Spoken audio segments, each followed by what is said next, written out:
some people can see farther than others. So therefore, when people judge what I'm doing with their logic, it can't be done. Their reasoning says it can't or shouldn't be done. Their knowledge of history says it can't be done. So their reasoning, their knowledge, and their logic, it clashes with their mentality, which is down here and I'm up there. So by me being so high, I can see more and see farther than you. And you're looking up at me saying, Ali, don't do it. Ali, please stop, make it hurt. But I'm at such a high level until I don't think like you. I'm not like you. But you know why they say that. I mean, it's for the best possible reasons. So. They fear and they are wary. It looks dangerous to them. That's but right. It's not really that dangerous to me. I got to do what I love. I mean, and it doesn't get any luckier than that. If you can spend your lifetime, and I'm 80 now, and doing things you love every single day. I mean, I would be doing what I do now, and I would have done it in the past, if the payoff had been in seashells or shark's teeth or anything else. If you can go to work every morning, I tap dance to work, and I come down, and every day's exciting.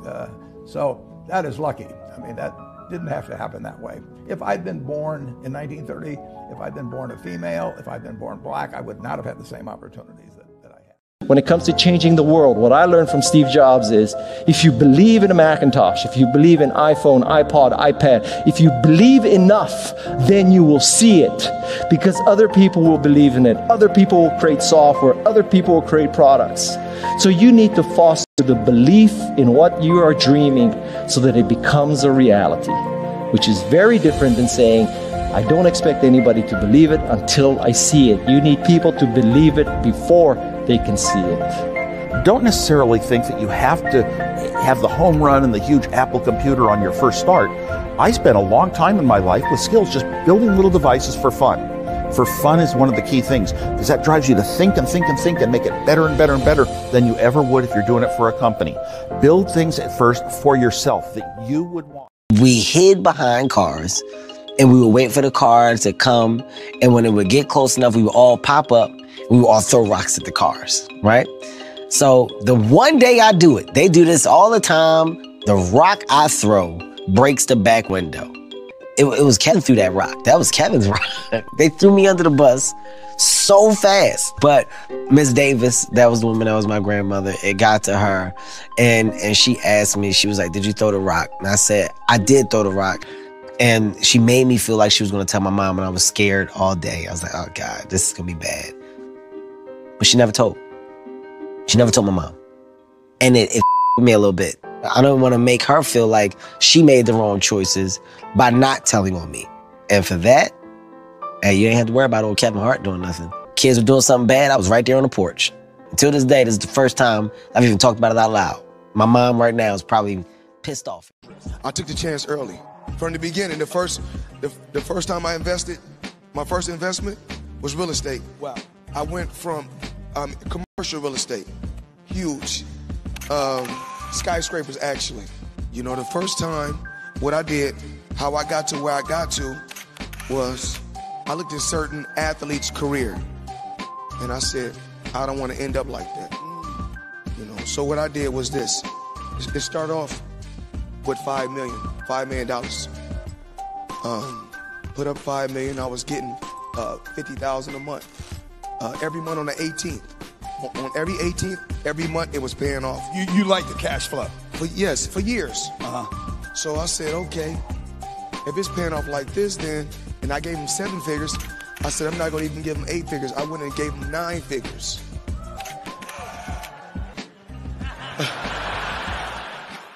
People say you can't change your career at 30, that's when you're meant to be settling down. You can't change your career at 35, you should have had it figured out by then.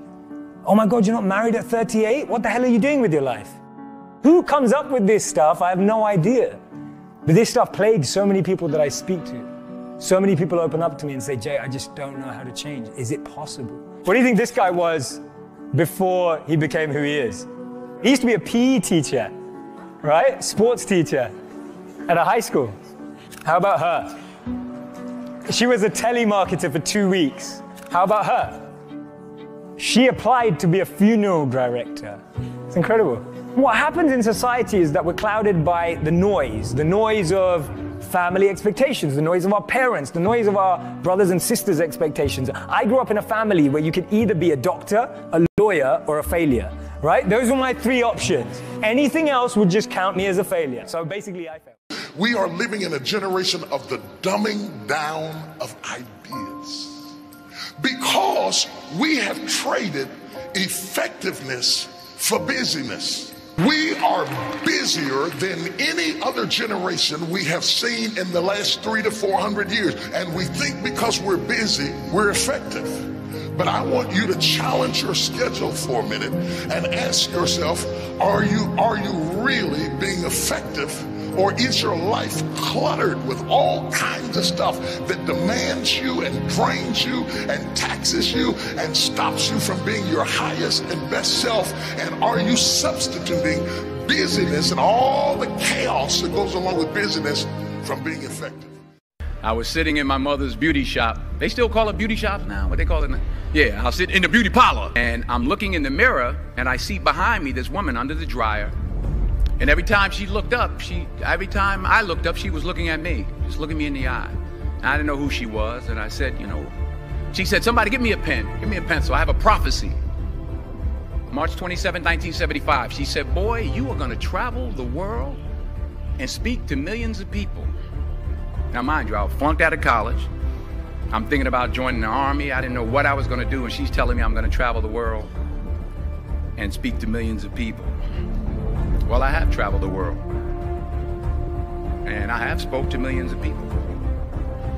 But that's not the most important thing, the success that I had. The most important thing is that what she taught me and what she told me that day has stayed with me since.